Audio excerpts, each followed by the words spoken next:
Hello students. तो बच्चों thermodynamics वाले क्वेश्चन चल रहे थे। चलो आगे बढ़ाते हैं उनको। 2023 वाले सवाल क्या दिया है। A thermodynamic system is taken through cyclic process. The total work done in this process. देखो आपको पीवी डायग्राम दे रखा है, इधर प्रेशर इधर वॉल्यूम। अब इस में आपको एक साइक्लिक प्रोसेस दिया हुआ है। देखो यहां से जैसे इधर गया, ये सी से डी पे गया, ऐसे गया, देखो सी से डी पर गया, डी से फिर ई पर आया।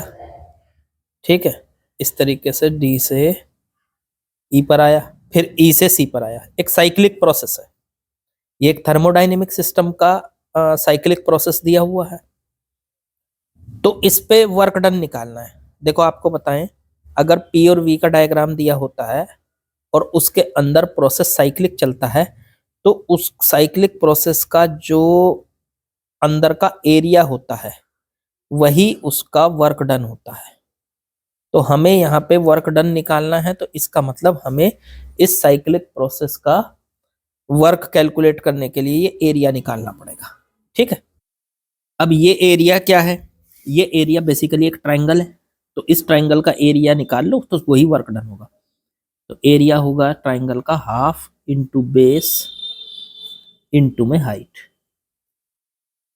हाफ बेस, बेस हो गया यहां से यहां तक का, सी से ई तक की डिस्टेंस सी ई, इंटू में हाइट होगी सी से डी तक की डिस्टेंस सी डी।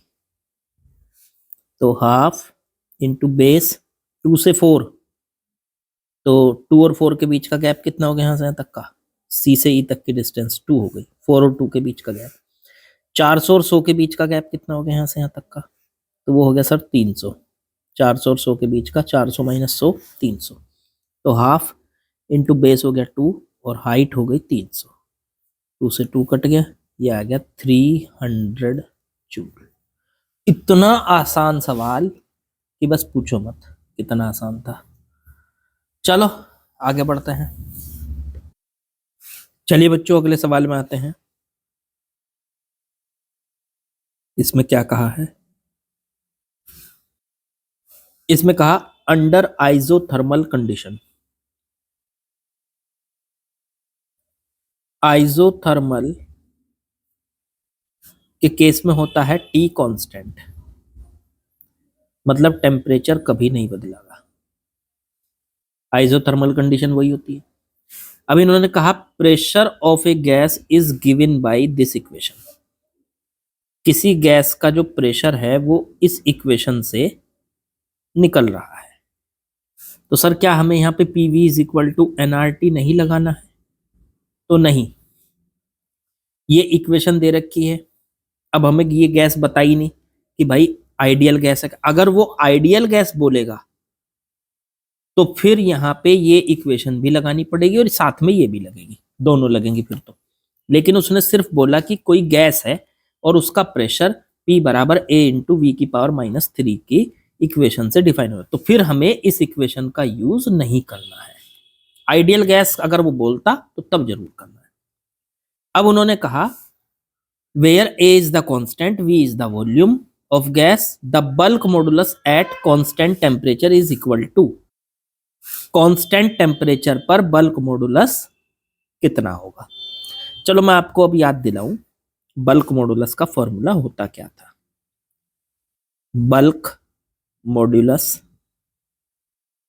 इसको हम बी कहते थे, ये होता था वॉल्यूम स्ट्रेस बटे में वॉल्यूम स्ट्रेन। वॉल्यूम स्ट्रेस को फोर्स बटे एरिया, वॉल्यूम स्ट्रेन को डेल्टा वी बटे वी कहते थे। और जैसे जैसे ये आपका वॉल्यूम वो मतलब प्रेशर लगता था, ऊपर से फोर्स लगता था, तो उसका वॉल्यूम घटता था। तो यहाँ पे इसलिए ये माइनस में आता था। ये होता था बल्क मॉडुलस। अब यहाँ पे ये जो फोर्स बटे एरिया है, इसको कह देते आप चेंज इन प्रेशर, क्योंकि जब कोई फोर्स वॉल्यूम को घटाने लगता है तो वो फोर्स बटे एरिया क्या बन जाता है? Change in pressure. तो ये चेंज इन प्रेशर बन गया, मतलब डेल्टा पी बन गया। तो ये बन गया डेल्टा पी बटे में माइनस बाहर आ गया डेल्टा वी और बटे में वी। लो जी, ये हो गया बल्क मॉडुलस का फॉर्मूला।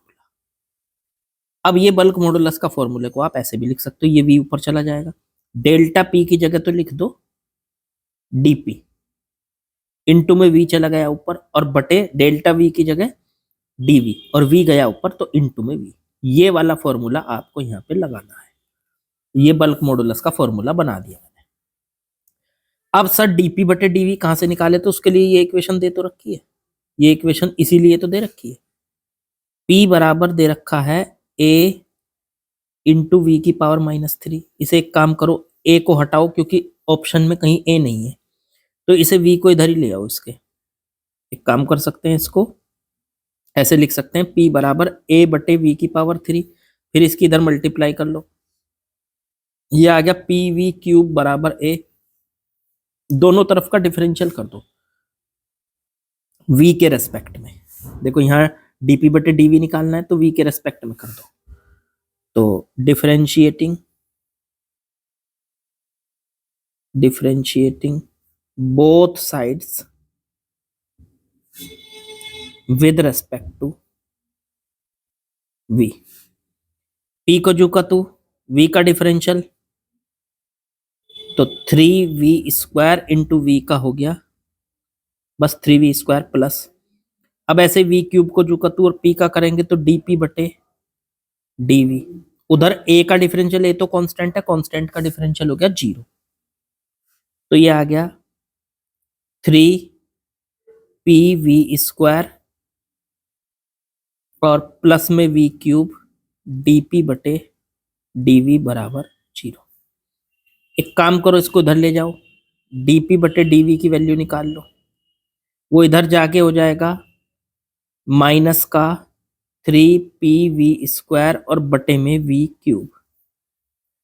अब v² से v क्यूब कट गया तो ये आ गया माइनस का 3p बटे में v, 3p बटे में v।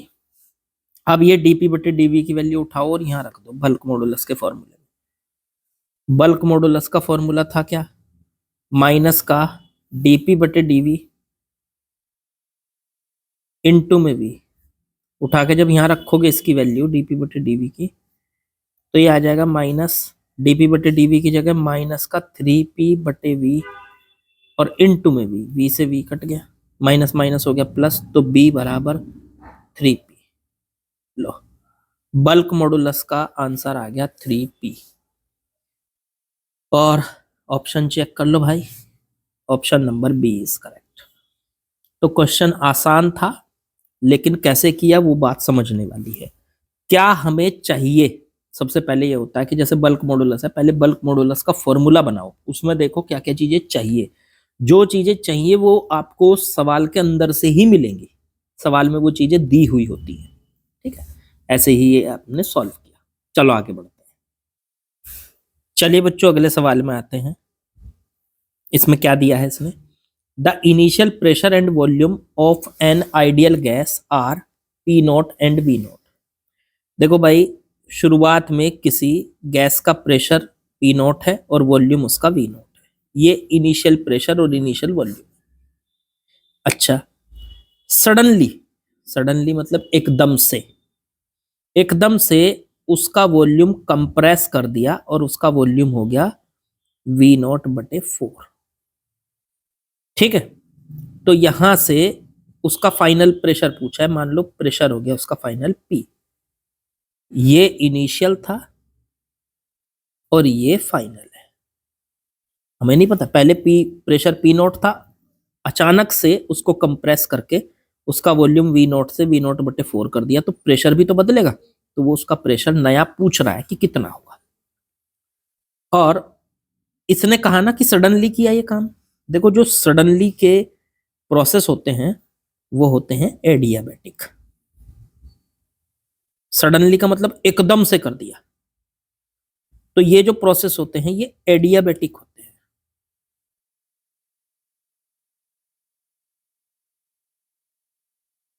एक मिनट,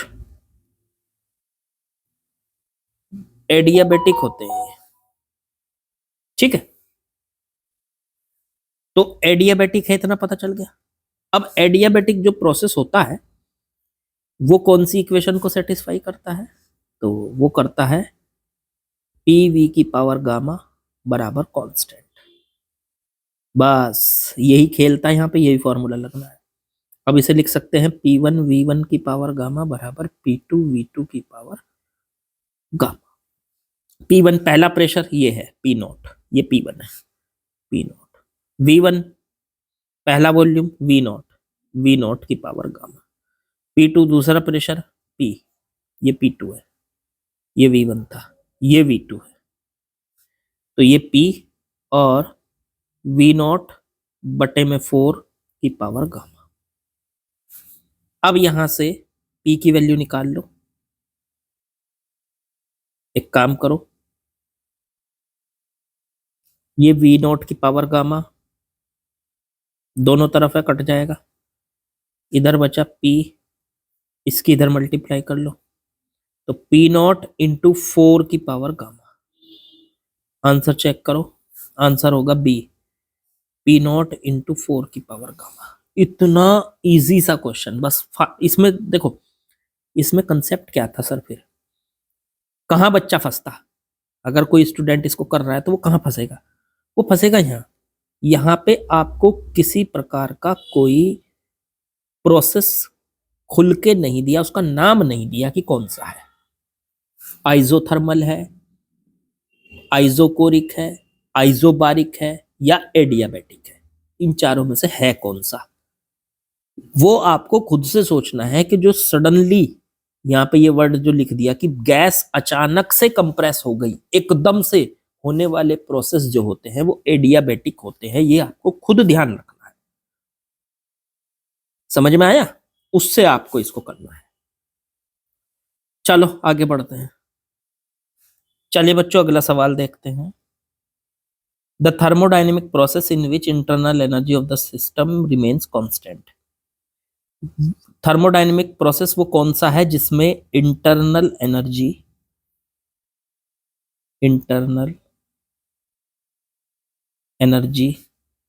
मतलब U कांस्टेंट रहेगी, बदलेगी नहीं।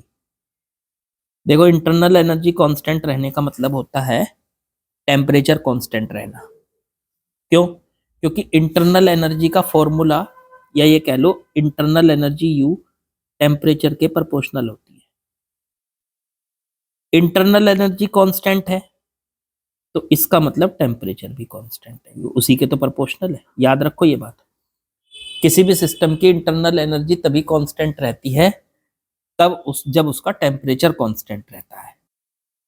अब टेम्परेचर अगर कांस्टेंट होता है तो कौन सा प्रोसेस होता है? आइजोथर्मल। इसका मतलब यहां पे कौन सा प्रोसेस है? Isothermal. Option number B is correct. Isochoric होता है जिसमें वॉल्यूम कांस्टेंट होता है। एडियाबेटिक होता है जिसमें आपका हीट जीरो होती है, सिस्टम को दी गई हीट जीरो होती है। आइजोबारिक होता है जिसमें प्रेशर कांस्टेंट होता है। और आइजोथर्मल होता है जिसमें इंटरनल एनर्जी कांस्टेंट होती है, या ये कह लो कि उसका टेम्परेचर कांस्टेंट होता है।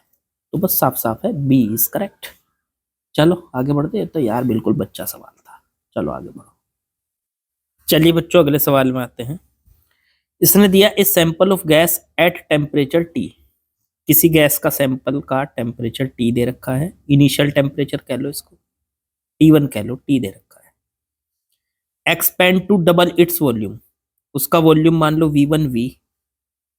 फिर कुछ टाइम के बाद उसका टेम्परेचर T2, वो तो हमें पता नहीं कितना हो गया, लेकिन उसका वॉल्यूम डबल कर दिया हमने, V2 तो 2V। और कैसे किया? एडियाबेटिकली कर दिया हमने। तो देखो एडियाबेटिक प्रोसेस का इक्वेशन क्या होता है टेम्परेचर की और इसकी टर्म में वॉल्यूम की? तो वो होता है TV की पावर गामा -1 बराबर कांस्टेंट। ये होता है। हम इसको लिख सकते हैं T1 V1 की पावर गामा -1 T2 V2 की पावर गामा माइनस 1। T1 तो T है, V1 V की पावर गामा माइनस 1, T2 पता नहीं, और V2 2V की पावर गामा माइनस 1। अगर हम एक काम करें, T2 की वैल्यू निकालें यहाँ से, तो V की पावर गामा माइनस 1 से V की पावर गामा माइनस 1 कट जाएगा, ये इसके बटे में चला जाएगा, तो T बटे में 2 की पावर गामा माइनस 1। लो जी आ गया, ये टेम्परेचर बाद का आ गया और पहला टेम्परेचर था T। ओके, अब यहां से इसको सॉल्व करना है। गामा की वैल्यू दे रखी है, लो वो भी लिख दो। चलो, T2 बराबर आ गया T बटे 2 की पावर, गामा की वैल्यू देखो ये रही 3/2, रखो 3/2 माइनस 1, तो T बटे 2 की पावर 1/2 बचा, या T बटे √2 बचा। ये T2 आ गया, टेम्परेचर T2। अब इस टेम्परेचर T2 को वर्क में चेंज करना है। वर्क का फॉर्मूला होता है सैंपल ऑफ गैस है, ठीक है, तो वो होता है NR T1 माइनस T2 बटे गामा माइनस 1। अब n यहाँ पे देखो, किसी भी ऑप्शन में n की वैल्यू नहीं दे रखी, मतलब n नहीं दे रखा, तो इन्होंने इस सैंपल ऑफ गैस लिया है, तो इसका मतलब हो सकता है 1 मोल लिया हो, तो n की जगह 1 रख लो, क्योंकि ऑप्शन में तो कहीं पे भी n है नहीं, तो 1 इंटू में R, T1 minus T2, T1 temperature कितना था T, और T2 कितना T बटे √2, और बटे में गामा माइनस 1, गामा हो गया 3/2 माइनस 1, 1/2, तो ये आ गया R, T कॉमन ले लो, 1 माइनस 1/√2, और बटे में 1/2, तो ये ऊपर चला गया 2, 3/2 माइनस 1, 1/2 बचा, ऊपर चला गया, तो 2RT 1 माइनस 1 बटे √2। ये वर्क का आंसर आ गया हमारा। चेक कर लो, इन्होंने 2 के अंदर मल्टीप्लाई कर रखी, कर लो, 2 के अगर अंदर मल्टीप्लाई करेंगे तो RT रह जाएगा बाहर, 1 में यहाँ 2 हो जाएगा, माइनस में 2 बटे √2, तो √2 हो जाएगा। लो, ऑप्शन मैच करा लो, कौन सा है, तो RT 2 माइनस √2, RT 2 माइनस √2 सिर्फ यही है, ऑप्शन सी इज करेक्ट। तो इसका ऑप्शन सी करेक्ट हो गया। बिल्कुल आसान सा सवाल था, हाँ बस इसमें पहले टेम्परेचर आपको निकालना था, जो कि आपको फॉर्मूले में रखना पड़ेगा। जब आप उसको रखेंगे तभी आपका आंसर सही बनेगा। चलिए, आज की वीडियो यहीं ख़त्म करते हैं, हमारे इसके क्वेश्चंस कंप्लीट। जल्दी जल्दी ख़त्म कर लेते हैं हीट को, और फिर एक चैप्टर हीट का बचा, फिर उसके बाद आपका SHM बच रहा है, बस उसको ख़त्म करने के बाद फिर नीट वाले क्वेश्चन लगाएंगे अपने पुराने। ठीक है, चलिए, लाइक शेयर सब्सक्राइब कमेंट, और लगातार प्रैक्टिस में बने रहिए। प्रैक्टिस ही आपको परफेक्शन देगी, वही सब कुछ करेगी। ठीक है, चलिए कल मिलते हैं बाकी बच्चों। ओके।